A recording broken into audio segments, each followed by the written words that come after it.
156 Nation, what is going on? Welcome back to another episode of First and 56. Rondo Griffin, Anthony Gulick, Marcus Martin, your hosts, as always. End of the year for the Colts. Unfortunately, I would say at the tail end of it, didn't go the way any of us really wanted it to. But we've got a lot to talk about on this rendition of the show. Bringing everything full circle. It is the end of the season recap. Colts finish 9-8, a game short of the playoffs.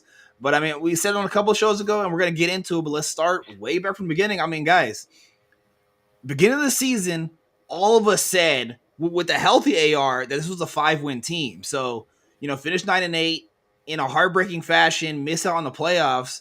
But Gulik, I'll start with you. Can you really call this season a failure? Yeah, no, I'm not going to call this season a failure. It's like you said, we all kind of predicted 5, 6, 7 wins range. Nobody really took us seriously, but nine wins after it's all said and done. I wouldn't call the season a failure.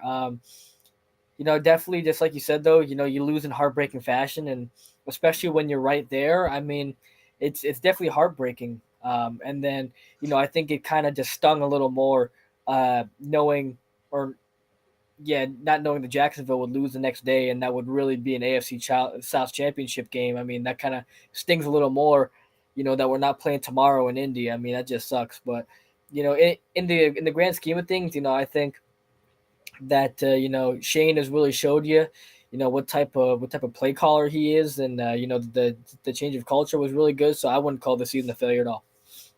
Yeah, exactly. And even then, after the game, obviously we have our group chat, we have our group text messages. Some of us a little bit heated about it. Marcus, you're kind of that calming voice of, guys, we exceeded expectations. But me and Gulick just like, no, we hate it. But obviously, you take a few days, and Marcus, obviously you're right. In the moment though, we're mad because, like Gulick just said, you're right there. It was a win and get in situation. Then then you talk about the fact of that, Jacksonville lost the next day. So it, like Gulick just said, it turned into a win, and you host a playoff game.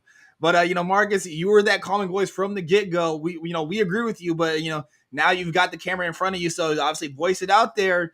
9-8, we did exceed expectations. So what do you take from the year? I take from the year. Like you said earlier, the expectations was very low. We really didn't even think that we were going to win, no more than 5 games. We exceeded that by 4. The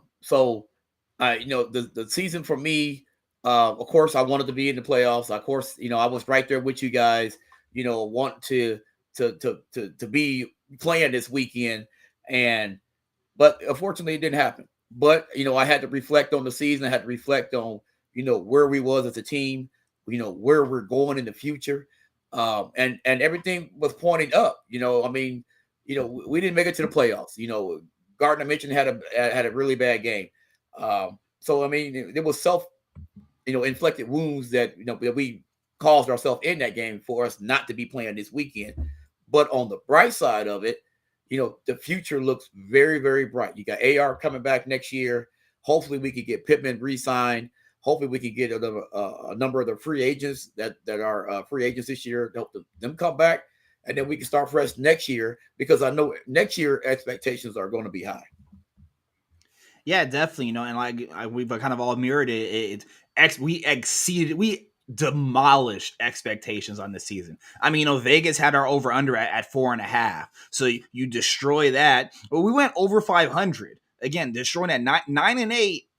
For a season where we were expecting 4 wins, 5 wins at best. It's an absolute win. Then you talk about the fact that I don't think, and we touched on it yet, our franchise guy, our top draft pick, he only played 4.5 games.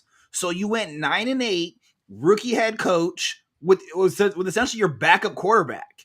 It was very similar to the first Jacoby year when he took over the reps for Luck. Luck didn't play at all that season. Not his retirement, the couple years before that.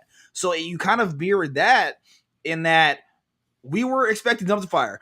A lot of our logic was get AR the reps. Him and Pittman need to get on page. We got a JT, we got a young offense, and we got a new coach. Let's just get them learning the system. Then the next 2 years with our division, as I've coined it, the worst division of football, which I guess you can't call it that anymore. But we were like, we're gonna grow into this thing.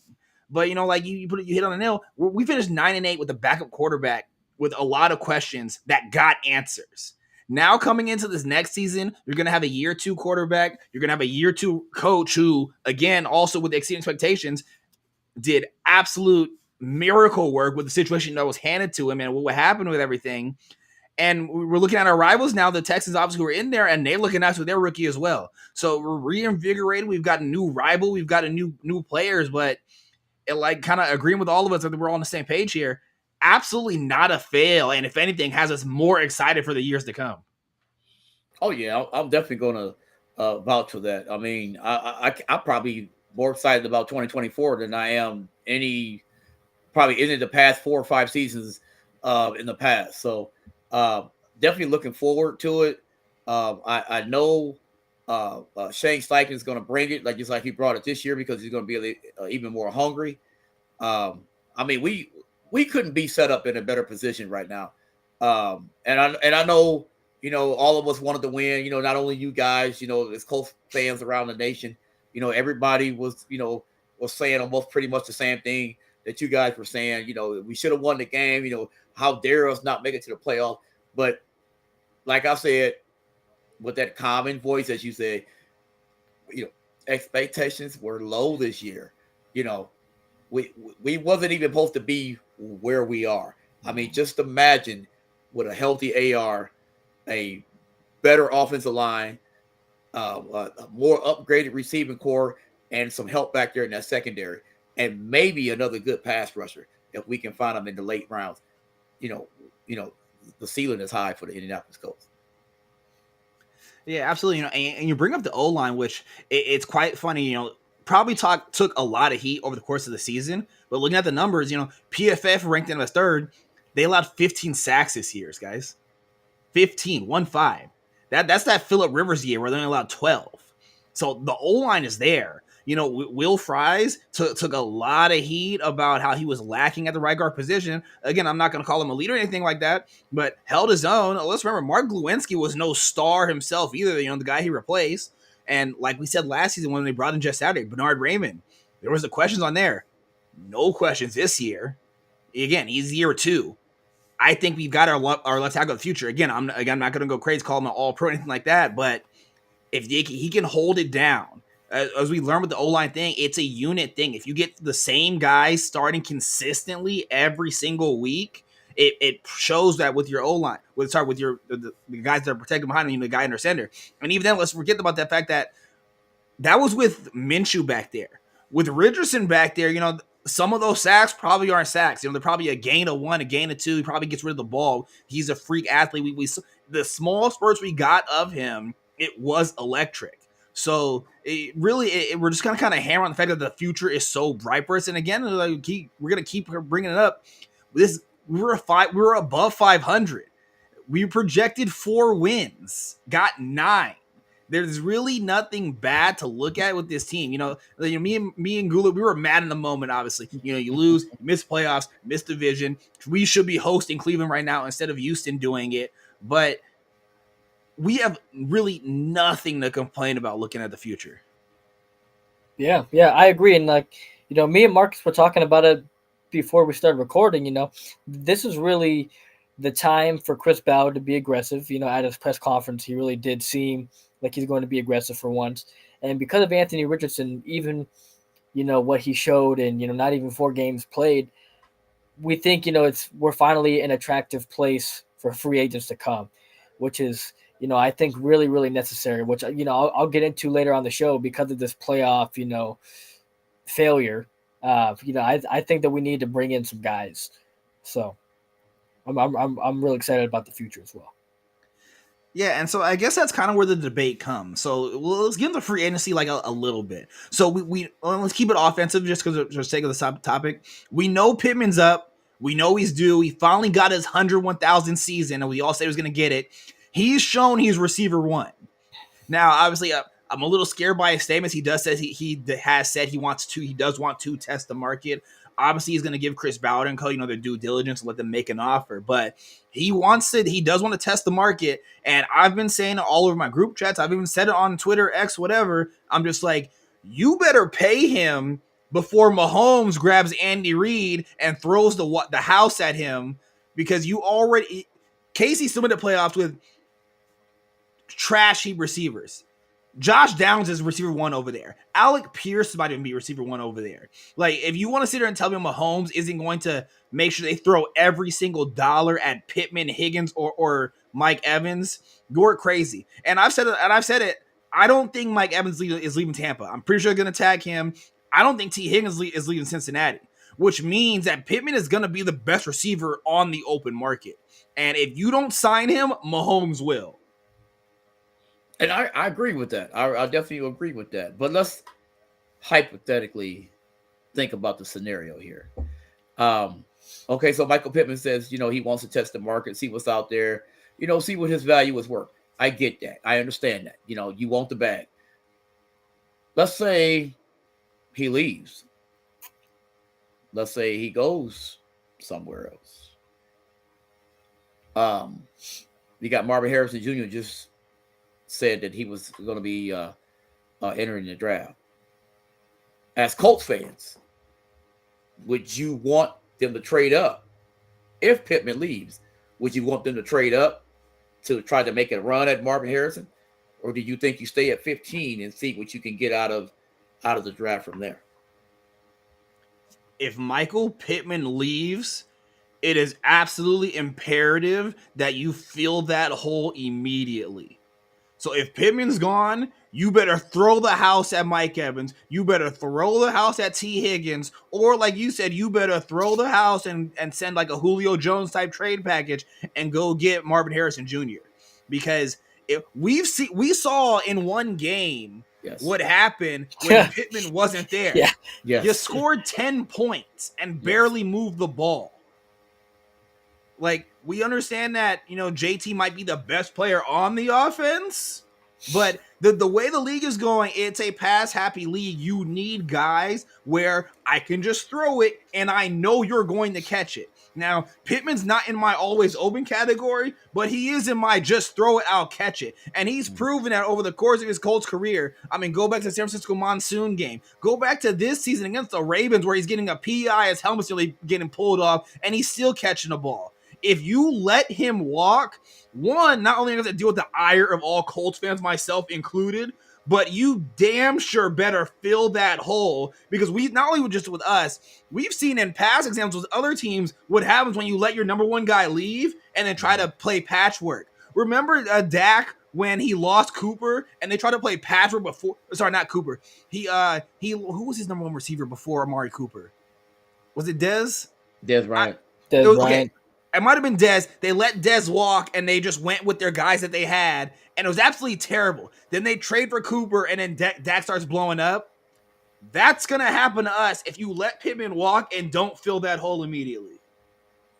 Yeah, I agree. And I guess I'll kind of get into my prior point. I just think that, you especially on offense, like, you need to bring in an alpha. Pittman is an alpha. I mean, he's not a guy that, say gets 40, 50 receptions a year. He gets 100, just like you said, you throw it up, he gets it. And that one game that he was out, we kind of saw what happened. So we need an alpha at that position. So I would trade the house, the absolute house, for Marvin Harrison. Or, screw the free agent, screw Mike Evans and T. Higgins. I would make a trade for a receiver that wants to get paid. Justin Jefferson wants to reset the market. I'm not saying that Minnesota would, but hey, let's just say Kirk Cousins walks and goes to Atlanta, and you got a rookie quarterback, and he wants to win now. I would trade, like, say, 3 firsts and a couple players for Justin Jefferson, and then pay him, or any type of deal where you find a disgruntled superstar. I was talking to Marcus right before the show. Chris Ballard made it happen with Stephon Gilmore. Superstar on a crap team. We made it happen. He came in and made an immediate impact. I think one of the reasons, like I guess I was kind of mad in the moment, but, I kind of go back to this point. When it's win and get in, this team just sucks at these winning get in games. And, like, I love these guys to death, but it's the same core, like, Kenny Zaire, guys like that. But, like, Buckner, is the only one that shows up in these win and get in games, and he was a 49er. He's not one of our own. We need to bring in somebody who's not one of our own and get it done. Like, I'm not saying that like I don't love our guys, but like I'm saying, like, we need to bring in somebody from the NFC, or like, for example, somebody from the Ravens, or like some successful team to come in and change the culture. Like, we need a leader that's not with the Colts. And I guess that kind of goes with Marvin Harrison. He's an alpha. You bring in an alpha, even though he's young, he changes it. We just need some type of alpha that'll just take us over the hump. Yeah, and so I'm glad you guys bring that up because it slightly segues something that I wanted to bring up in the show. So let's go back. Let's go back to that game against the Texans. Game on the line. It's 4th-and-1, and you call a play for a dump off pass to your backup running back, who in reality is RB kind of 4-5 with JT on the sideline. And so back to your thing about the Alpha Gulik. I said this I might say it in our chat. I definitely said it on Twitter.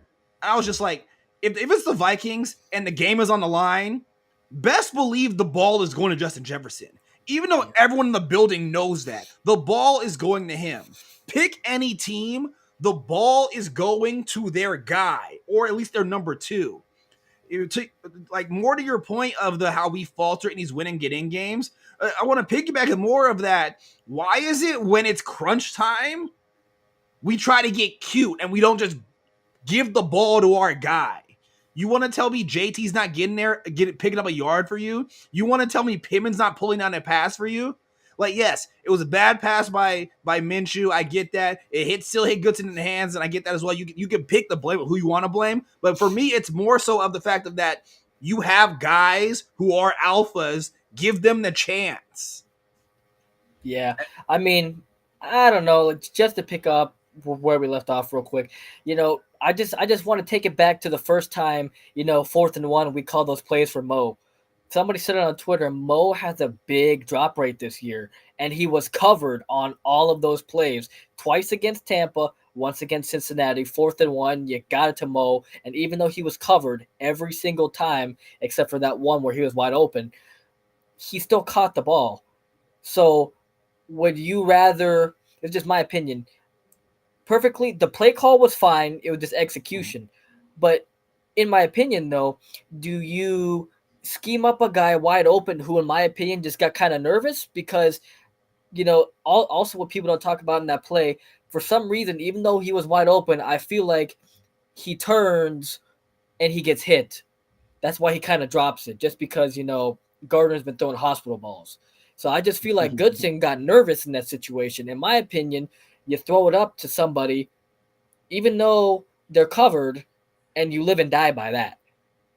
Because, guys like Pittman and them, they have more run. Even Trey Sermon had more run. He was chosen to be inactive.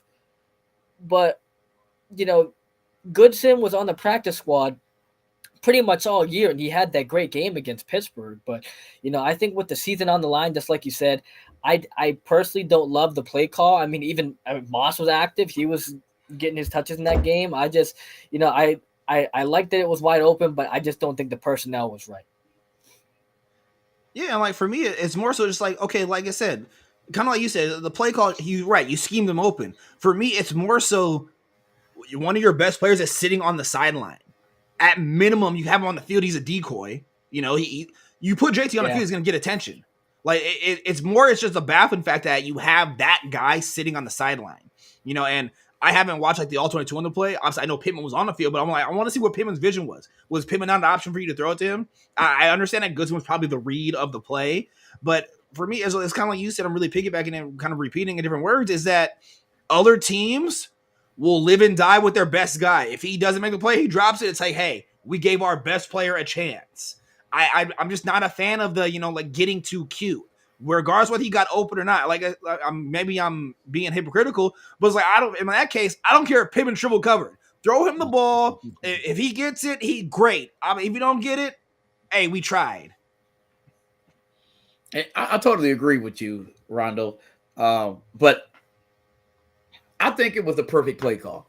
I think the way it was set up, of course, if Jonathan Taylor was going to be in the game, all eyes, we're going to be pointing to hey, JT's getting the ball. JT's getting the ball. Rather, he was going to go out in the flat or he was going to go run it up the gut. But you put, what's his name? Gibson. That's his name? Goodson, like I said, Goodson. RB5. RB5. We'll just call him RB5. You put RB5 in the game. Nobody expecting RB5 to get the ball. You know what I'm saying? Nobody was expecting RB5 to get the ball. They knew that it had to be a pass or something, but then nobody expected RB5 because he catches that ball. He's walking. I mean, walking, high stepping into the end zone. You know what I'm saying? Unfortunately, it didn't go the way that we wanted, but I do think the way it was drawn up, the way Shane called it was the perfect play call. Now, they could have RPO'd it to Michael Pittman.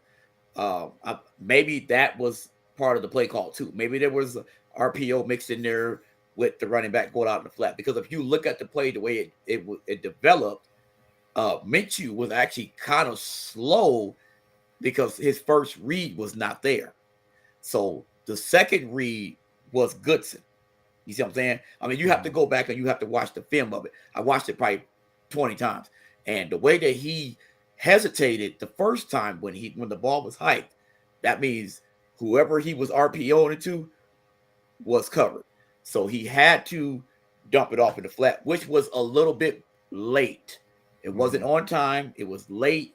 And that's the reason why the pass was dropped.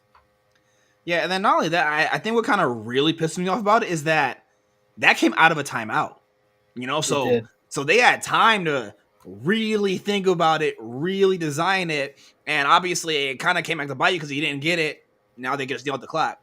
So I think that's what kind of makes it worse for me is just that was your idea out of the timeout to have one of your best guys on the sideline. And again, yeah, you schemed him open like you said. The read was open, the play was there. He catches it, touchdown, game over. But it just the way it happened is what brings the frustration. Believe me, I was on the floor, banging, hands, feet, even my head a little bit. Oh, dude, it was bad. I was at work, and I reacted. The whole casino heard me too. But yeah, I mean, it was bad. I don't know. I mean, they kind of said that they ran that play in practice all week, but just like I said before, I don't know if you trust that guy with the season on the line. I don't get it. I mean, if somebody told me earlier in the year that Gardner would have a clean pocket and he just missed the throw and the guy drops it even after he throws the shitty ball, if we still lose that way, it's whatever. If Gardner's scrambling and then he just flips it, whatever. But this dude had a clean pocket. I'm not just only blaming Goodson. I'm blaming Gardner too. That ball sucked. People were joking around saying he threw that ball in a different area code. That was not a good ball. So I think both sides of the play, it just comes down to execution, and I just don't really think that was a great play call. But hey, it is what it is. I've argued with people on X, Twitter, whatever you want to call it, a lot this season, and the reason for it is because Gardner is Gardner. Mm-hmm. Gardner is a backup quarterback. He's not a starter. If he was, they would have kept him in Jacksonville when he started his rookie year. He had a phenomenal year his rookie year, but he made some boo-boos, and they knew that he wasn't going to be a number one quarterback for them.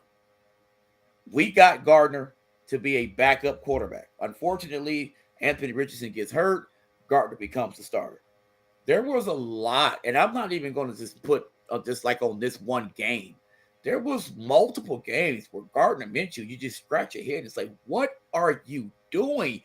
I mean, the throws, some of the decision making that he was making, it's like, what?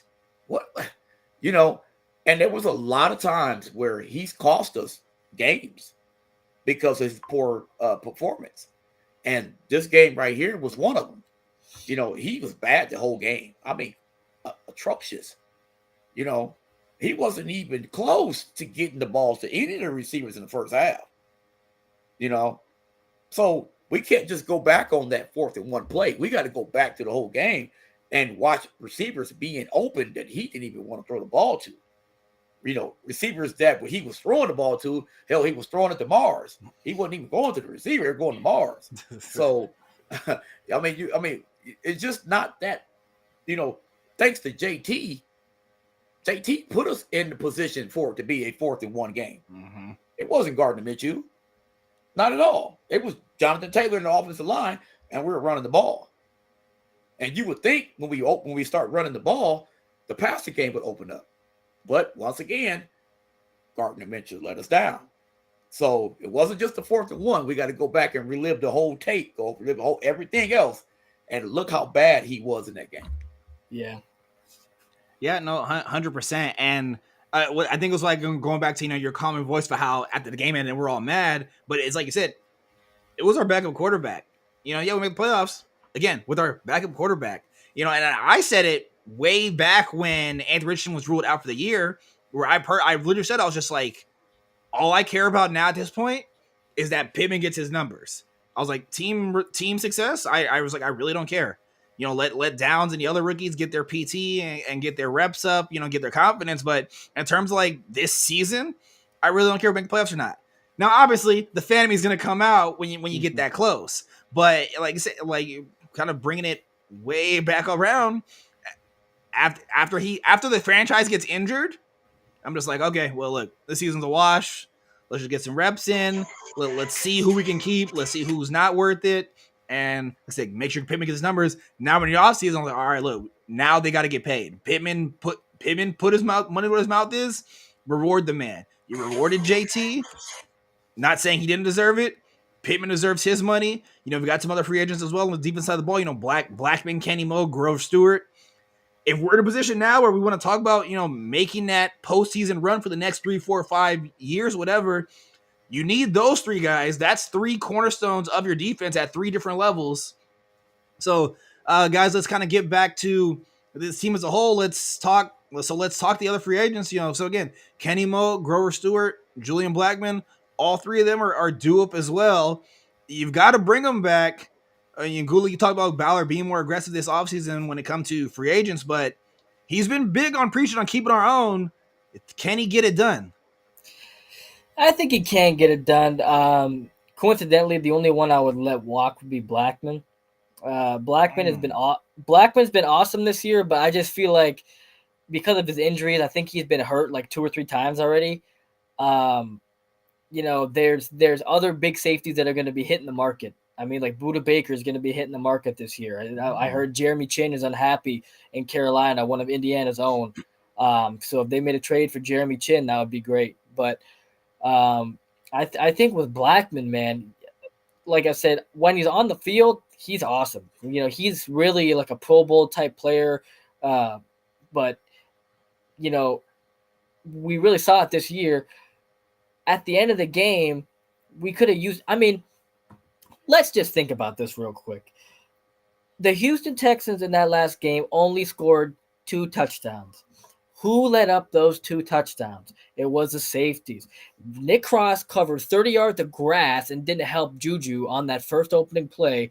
And Rodney Thomas double covered somebody, and he let the fullback be wide open in the end zone. Rodney Thomas, that dude's got to go. I'm glad that he got benched, but sadly he had to come back because Blackman wasn't healthy. But my thing is, if Blackman's healthy, you don't gotta worry about this. I'm gonna say if Blackman is playing, I don't think we lose that game just because he's a smarter football player. But as everybody knows, your best ability is your availability. And unfortunately, he just hasn't been available as much as we'd like him to be. So that's kind of like, I wouldn't give him a big contract. I would kind of get him for the right price. But if he wants big money, I would let him walk and just get, another safety. Yeah, and Marcus will go same question with you. So we got 3 defensive studs. Gula brings up a good point about Blackman, but the same thing. Blackman, Kenny Moe, Grove Stewart, 3 integral parts to this defense. It's more so a question of what do you think the move is? You guys are probably going to hate me for this, but I'm a real big fan of Big Grove. Um, the defense was stout, allowing only 3.3 yards a carry when Big Grove was in the game. That's 6 weeks that Big Grove was out. They were averaging 4.5 to 5 yards a carry. I say bring Big Grove back, solidify that front four on defense, and we'll be able to stop the run. I'm agree with Anthony. Um, yeah, you let Blackman go. Bring a little bit more much veteran safety, through free agency. Um, and I say don't re-sign Kenny Moore. I think Really? I think we let Kenny Moore walk. I think we get another decent corner out of the draft. And maybe, hopefully, I mean, I'm not real sure how this 15th pick is going to go. I don't know if we're going to, get rid of it. But let's hypothetically say we still got the 15th pick. We still can get a top tier corner out of the draft, young rookie. So then you match him up with Julian Brents. You make Jalen Jones go down to where Kenny Moore was playing at in the slot. And that should solidify the back end. And then we maybe can get a better pass rusher, to help. Ibakam, whatever his name is, Ebukam, and because I don't think, as much as I like Pay, I think he's more of a better run stopper than he is a pass rusher. You know what I'm saying? So we get somebody on the other side that's a little bit more of a edge rusher, a pass rusher. And we can keep Quiddy Pay, but bring him in on downs where they know they're going to run the ball. And as much as I love Kenny Moore and the 8-9 seasons he's been in Indy, I just think that the money that he's probably going to want is going to be a little bit, too rich for us to take on. And as much as he wants to be in Indy, as much as I would like to see him in Indy, I just think that he's probably one of the older players because we're, like Ballard said in his press, he wants us to be young. He wants to be young on defense. He wants us to be young on offense. So we let Kenny Moore walk. We get somebody out of the draft, kind of rework that secondary, and I think, that would make the defense a little bit better next year. Well, it's funny you bring it up. Like you mentioned, if you were to let him walk, draft another corner. What we forget is that, that we lost Dallas Flowers early in the year. When he was healthy, he was playing, he was balling. Yeah, he was good. He was looking like he could be a serious outside corner. So like we said earlier, when obviously the injuries are piling up, people want to blame Ballard. I brought the take of let's not be lazy with this. We're down to CB 5 and 6 here. These guys aren't supposed to be starting. So it really goes back to a health thing. So Dallas Flowers comes back. Juju Brents, obviously, back end of it was injured, whatnot. Jalen Jones kind of came on late. You've got some youth there, some pieces there. So, your take of potentially letting Kenny walk might not be, too crazy when you bring it into the grand scheme of things and how we're going to be going into next year. And then, you bring Quiddy Pay, his 5th year's option's coming up. So, Marcus, I wanted to kind of, I guess, ask you this.